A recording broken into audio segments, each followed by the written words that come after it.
Hey everybody, and welcome back to the Soda Pop Podcast. My name is Kiya Williams, and I'm here with a very special guest. Can you say hello for me? Hi. This is River. River was here with us for SOAR. I have bad news for everyone who was on the SOAR episode and people who are asking. I'm pretty sure the equipment we use for pop-ups is cursed because this is like the second/third time this has happened to us where the audio does not work. It disappeared last time when we did it for Homecoming last year. It was corrupt.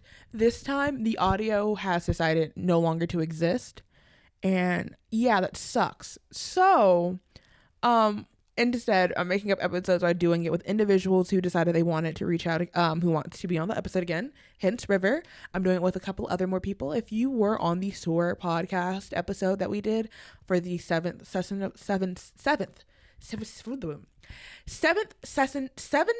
tongue twisters. We love them. 7th session of SOAR. Say that 5 times fast.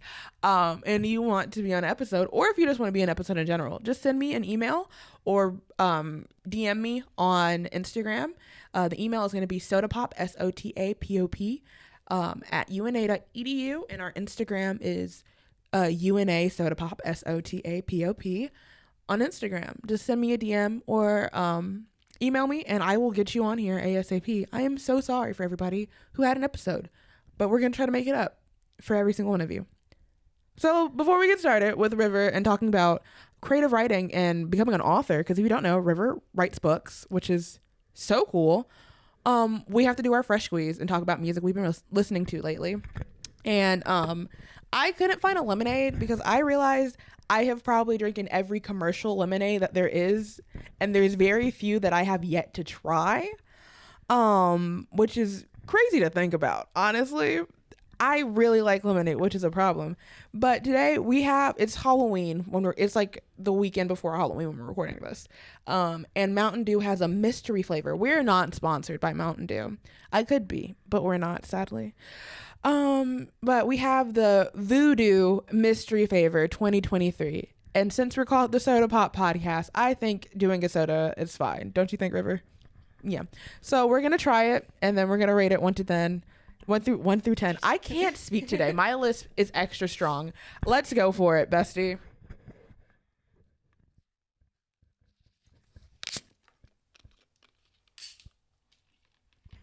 That was some good ASMR. Okay. Cheers.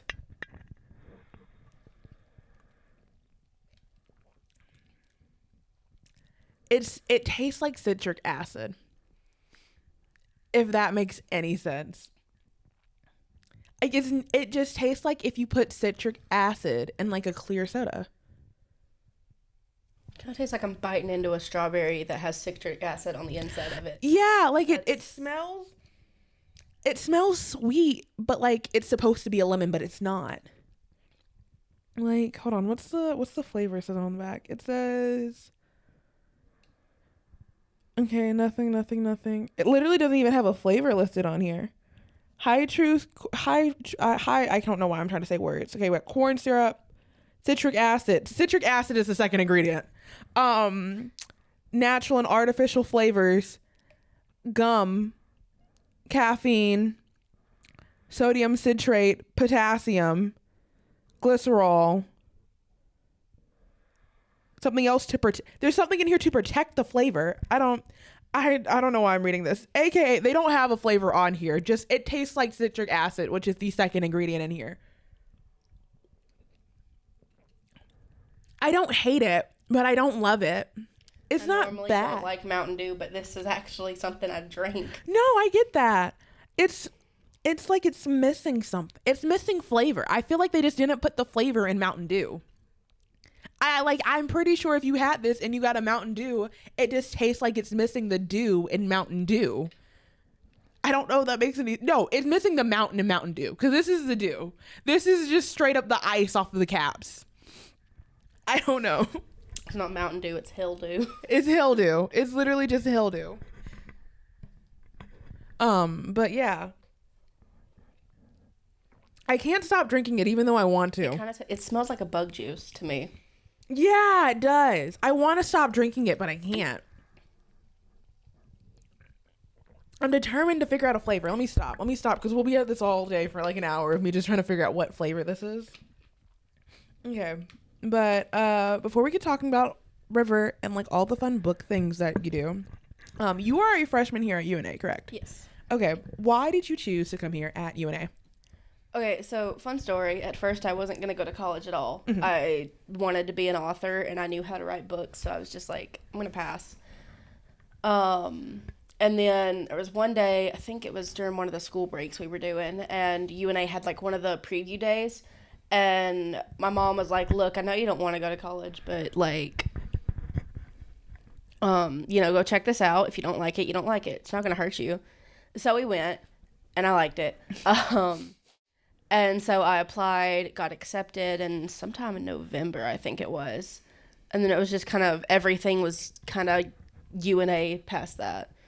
My school tried to get me to apply to other colleges, and I was like, I'll apply, but I'm not going. This is the oldest school I want to go to. What is your major? Theatric arts. Okay, cat major, just like me. My question is like, why cat when you're writing books and you want to be an author? Okay, so when I was picking out like the major and all that, when I was applying, it would not let me pick creative writing as a major. It would only let me pick it as a minor. Okay. So I did the theatric arts major, and then I'm just gonna take some creative writing classes the next few years. Follow up. Do you think that will influence how you write? Is there a reason that you picked theater? Like, have you been doing theater for a long time, or? Actually, when I had first applied, like I liked listening to theater, but like I wouldn't go out of my way to go see anything, But I was like, I'm pretty decent at acting because we would read through plays at school and I would always act it out. So I was pretty decent at acting. So I was like, this is going to be easy. Heads up, college is not easy. But then on our senior trip, we went to New York as one of the places we went to, and we went to see Wicked. And I didn't think I was going to like Wicked. I don't care for Wizard of Oz. I think it's boring. Mm-hmm. I enjoyed Wicked. I thoroughly enjoyed it. And so now I'm trying to I want to be Elphaba on Broadway. And I know that's like a really big kind of out there kind of thing. Yes. But it's something I'm willing to work towards if I have a shot at all. Okay. No, that's fair. Like, I was just curious because being an author and like writing and doing all the fun things it's very different to me in the aspect of writing a play versus writing a book. Which I've written both. I took a creative writing class in 12th grade.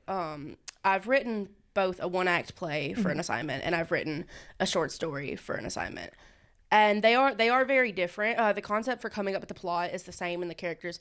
The concept of building it is the same. It's the writing that's different. Yeah, the formatting. Yeah, because when you're in a book, it's like, oh, this character did this, and this character said that. And when it's in a play, it's like character name, speech, and then any actions kind of go under it. Yeah. It is very different. No, that is very much fair.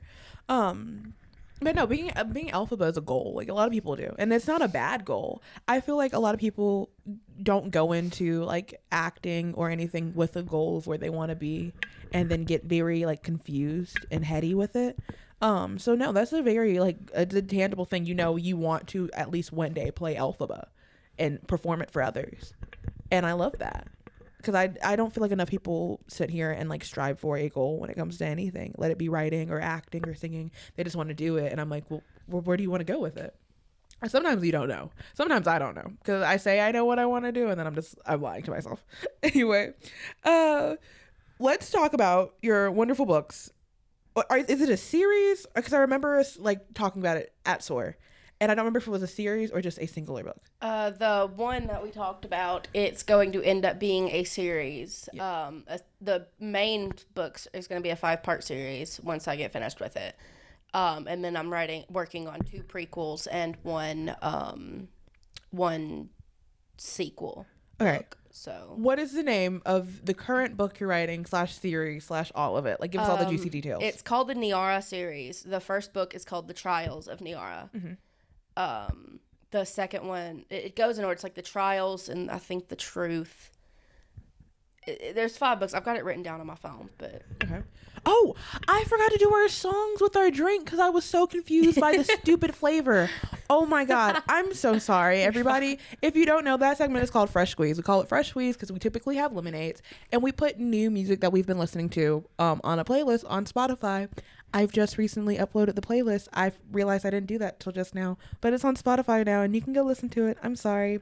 What music? What if you have any new music? What new music you've been listening to, or if you've just been listening to the same old music on repeat? What have you been listening to? Okay, so currently I've been listening through the Encanto playlist, the entire Encanto playlist. But as of last night, I've had 1989 Taylor's version on loop. So that's the two I've been cycling. Okay, I have a question about this as well while you're here. What is with this whole like October 27th in 1989? I'm not a big Taylor Swift fan, so I don't know. October 27th, that was just when it was released. It was actually released at 11 o'clock our time last night. But for everyone else, it was 12 That's a.m. what, because everybody keeps talking about like October 27th, October 27th. I'm like, what are y'all talking about? Yeah, okay, that's the date it came out.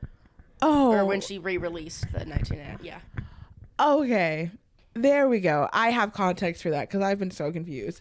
Okay, for me, on the other hand, I have just been revisiting old music, but one thing that I remembered existed was Hayley Kiyoko's first EP, Built to Remember. I remember when that thing dropped, and I listened to it over and over again. I love her so much. 10 out of 10. Recommend that EP. I would honestly recommend all of her work, but it's wildly different from the music that she makes now. And I love it when artists show like they're multifaceted and have so much growth. Anyway, back to what we were talking about, because I just remember we didn't do songs. Is back to your books. Okay, what are the books about? So this is where I lose people because people are like, oh, you're just copying Harry Potter. So it's essentially about this group. It centers around a bunch of different characters. So it's not about one specific person, but it's like these group of people, whether they're vampires or humans or whatever like race they could be. And it centers around the island of Niara and the Anna Hall's Academy of Magic, which is basically where you go, you learn magic from the ages of 16 to 21. It's 5 years, you graduate, 16, 21. Mm-hmm. And in the trials itself, it's kind of establishing who people are. Like you have the king and queen of Niara and their daughter who's, she's actually a siren, and they're like, you're not allowed to go outside because you're a siren and people are going to kill you. And she's like, bet, let's go. And so it's kind of just centers around everyone, gets everyone introduced, and then we get into explaining like what's going on and why they are having trials. And it's because there's a dark magic user called Valdis. Again, this is where people say I'm copying Harry Potter because I've never read Harry Potter, so I would not know. I mean, I'm crazy for Harry Potter, but I'm not that crazy. Mm-hmm. Or Valdis kind of took over all of Niara and, was evil. And, she was kind of captured and locked in a prison, and the trials are like, okay, are we going to keep her in prison for life, or are we going to execute her? So that's what the trials are. And at the end of the first book, they end up coming to a conclusion. I'm not going to say what that, I probably should. I don't know. I might not say what that conclusion is. You don't have to say it, but people have to read the books. Yeah. And then the second book kind of goes into, the decision of the trials and then how it's playing out. And then, I mean, this isn't really a spoiler because there's 3 more books, so it's kind of automatically assuming what happens. Valdis gets freed. Mm-hmm.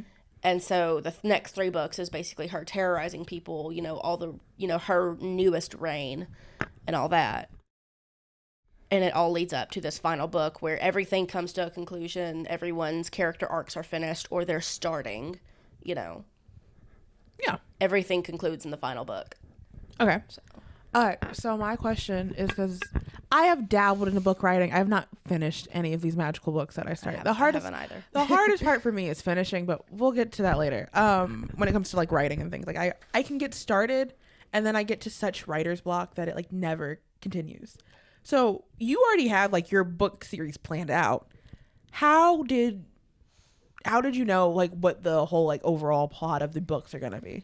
At first I didn't. At first I just kind of I had all these characters from other books that probably weren't ever going to get used because the books had maybe 1 chapter and they were just never written on again. And so I published on an online site. It's called Quotive. And so I can publish like 1 chapter at a time. And so I had so many unfinished books, and I was like, okay, I kind of want to take these characters and use them again.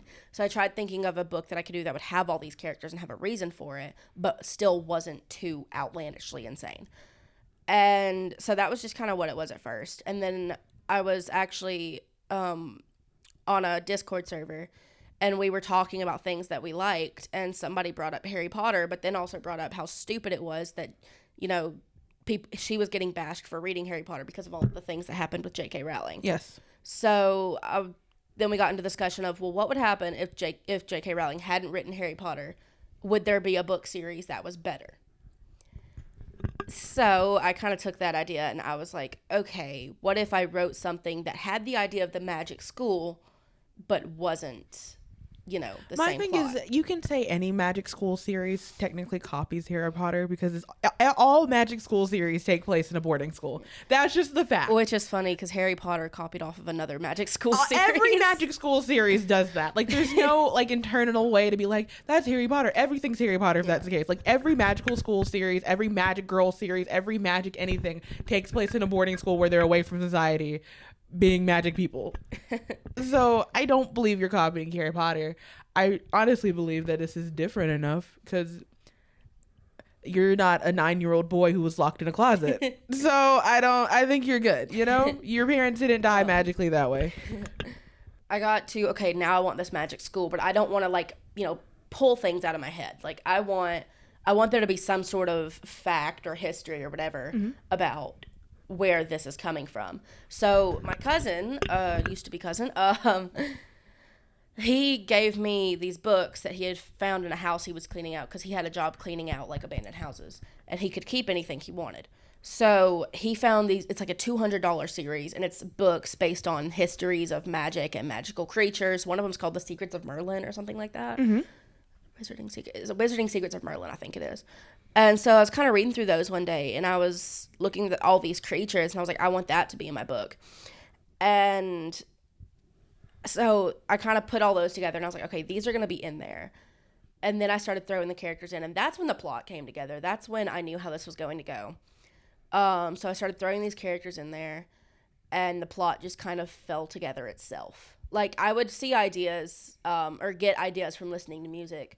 Like, I was listening to Castle on the Hill one time, and when it was at the bridge, I think it's the bridge anyways, of the One Friend Left to Sell Clothes, I kind of thought, okay, what if all these people had like a reunion? And that's where the sequel idea came from. Okay.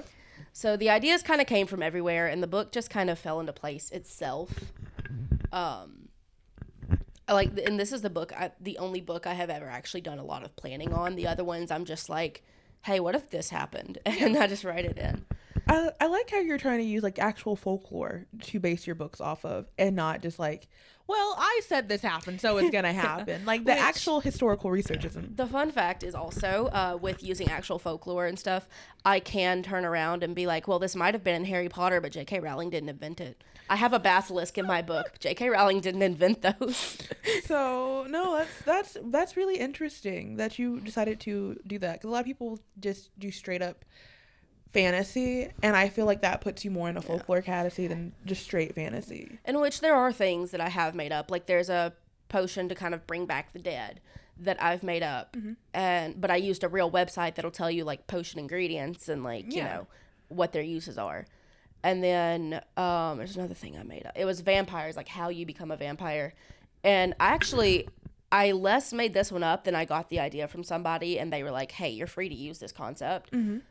So how vampires get turned into vampires, it was kind of made up and pulled from not folklore, but from another piece of fiction. I feel like no matter where you go, vampires are constantly changing on how they work. The same way with like werewolves, because like here's a Kiya tangent about something I hate. This will just be my flat for the day. If you don't know, B flat is a segment that we do where I talk about something I hate. And so we're gonna insert that here now about magical creatures. I am a giant fan of Monster High, ridiculously big fan.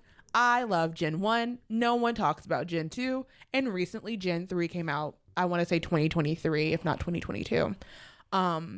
And there was a live action movie. The new designs are awful. Absolutely god awful. Yep.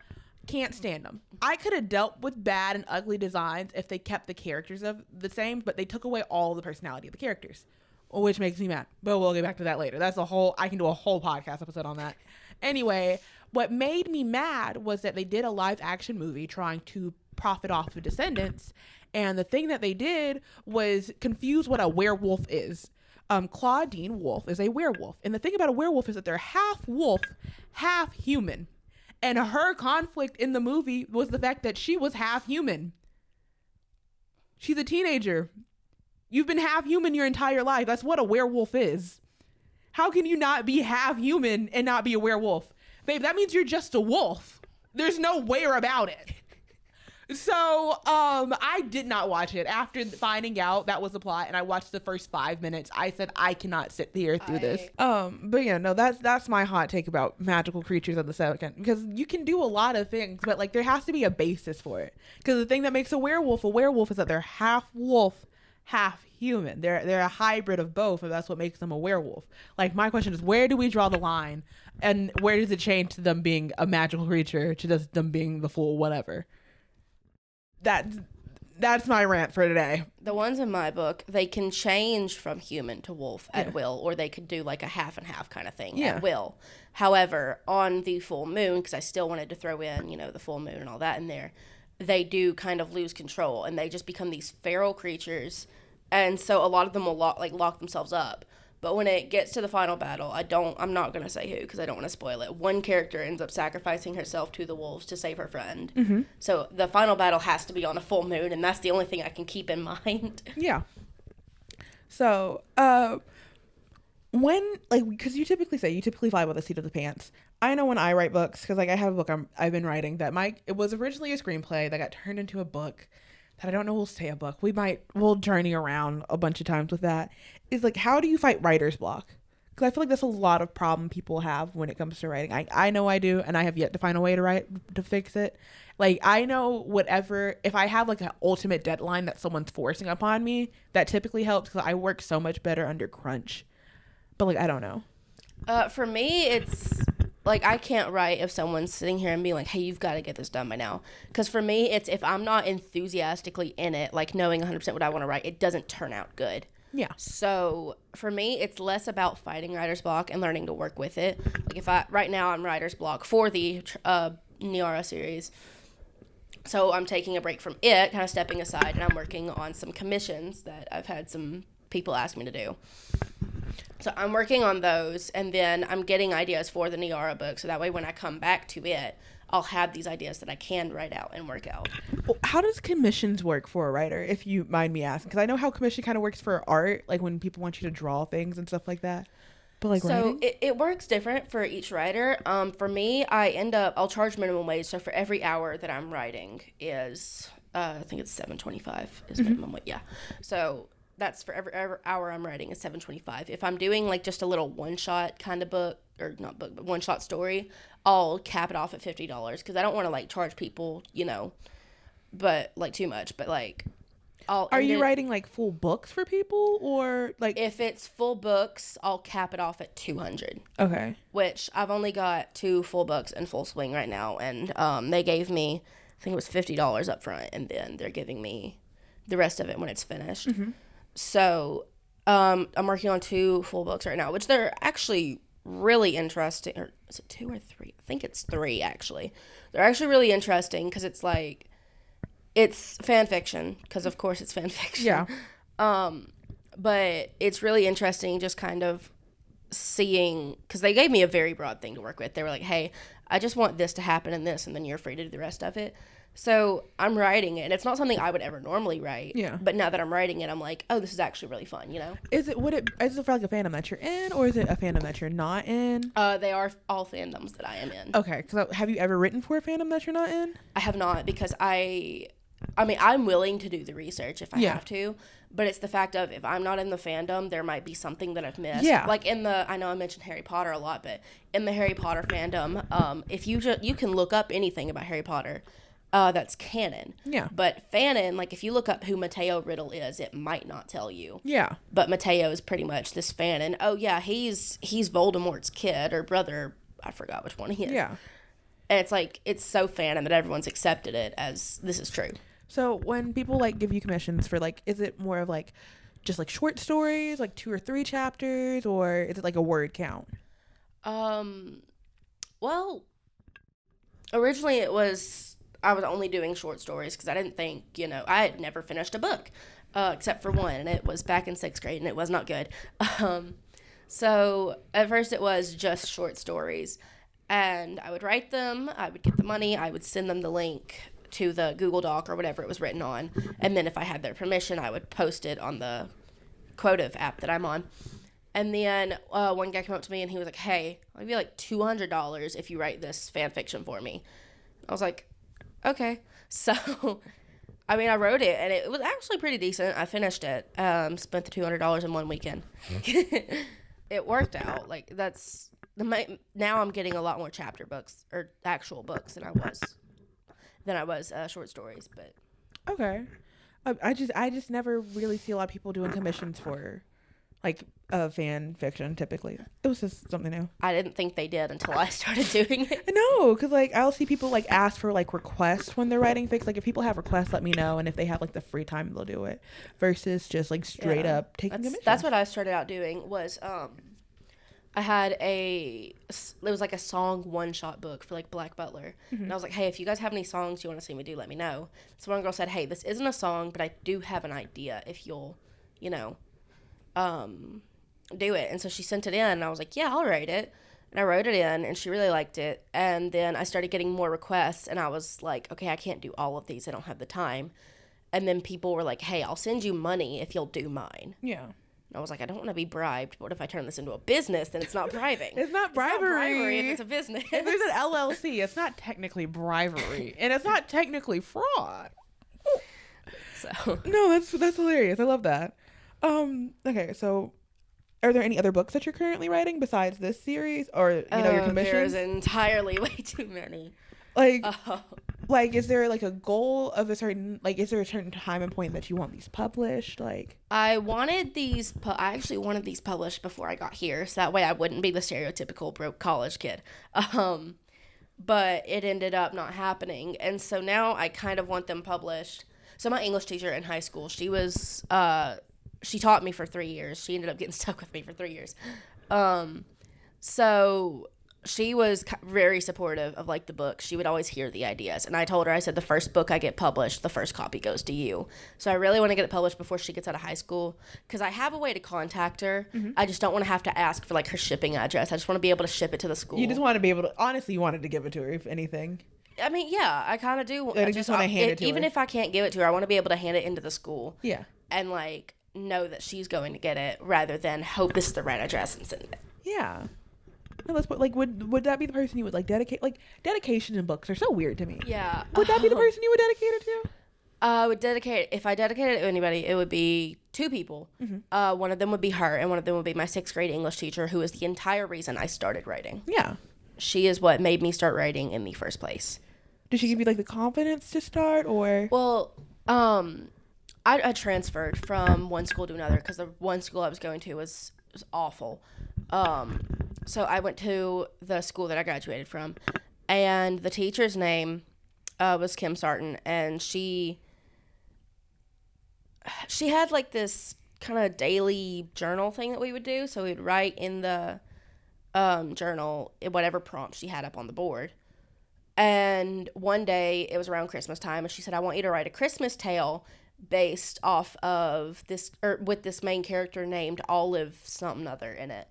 And about me in the class, I would write entirely too much. She started capping me off at 3 pages because everyone else would write a paragraph, and I would be here 3 pages down, writing out of journal room. And then she also had a rule that if I didn't write it down, I wasn't allowed to read it because I would like make it up on the spot. Mm-hmm. So I volunteered. So I had 3 pages written of this thing, and I was like, I've still got ideas. I want to finish this. Mm-hmm. So at first, the first ever book I wrote was a children's book about this girl who got adopted by Santa Claus and like married Jack Frost. 3rd grade kept writing. 6th grade was very interesting. Yeah. 6th grade kind of writing. My bad. Not 3rd. I thought you said 3rd. 6th grade. 6th grade kind of writing. 6th grade was interesting. That was a 6th grade kind of story. Yeah. You were doing better than me in 6th grade. I literally wrote a story called Nikki and Nikki, just spelled differently because I had to write something for class. So trust me, better than whatever I could come up with. So I showed her the book once I got finished with it, and she was very proud about it. She was like very proud that, you know, it was her idea that it made me do this. And I mean, I was proud that I'd done it. So, I mean, and then I kind of started looking on websites where I could write and publish the things I was writing so that other people could see it. And that's when I found Quotive, and then Wattpad, and then AO3, fanfiction.com, like all the, or .net, whatever it is. All the, you know, like really big sites, which I mainly only use Quotive because it's just easier formatting. So she got me into writing, and so I would definitely dedicate one to her. And then, like I said, the high school one kind of helped me, like, kind of, I guess, not vent ideas, but you know what I mean, like, talk about the ideas.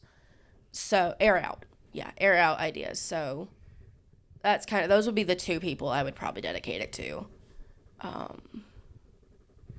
Because I've got family and friends who have supported me, but those two were, like, the biggest pivotal moments of, this is what I want to do.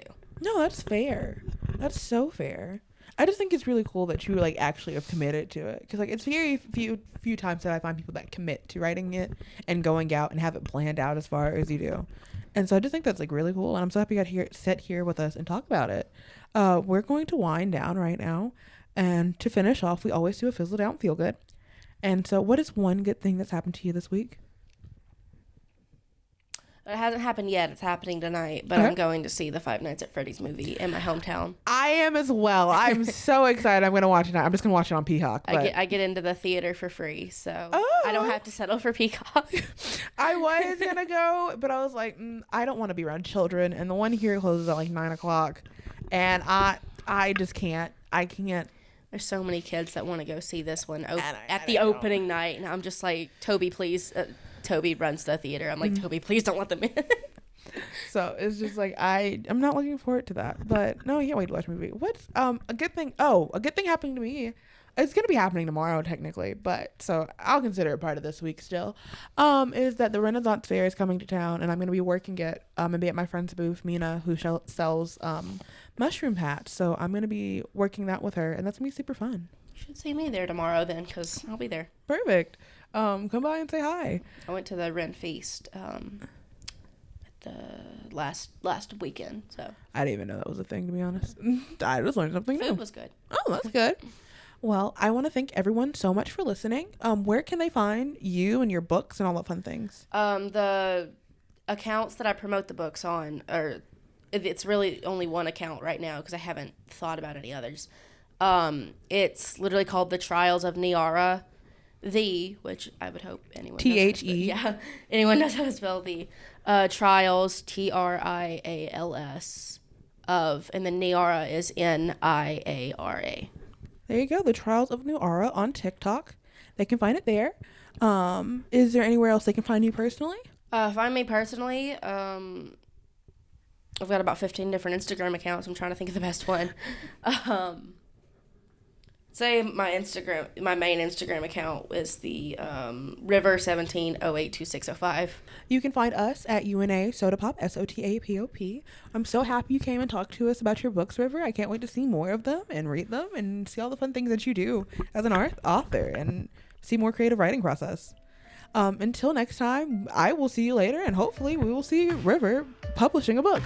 Until next time, bye!